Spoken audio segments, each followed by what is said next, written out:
Hello everyone, in front of me is Motorola Moto G32 and let me show you how to change wallpaper on this device.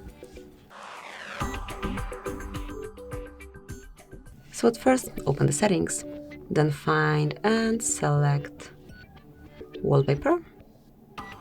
And now choose the source from which you want to select your wallpaper. It can be my photos or one from online wallpapers. So actually I will pick device wallpapers. Here you can pick the category,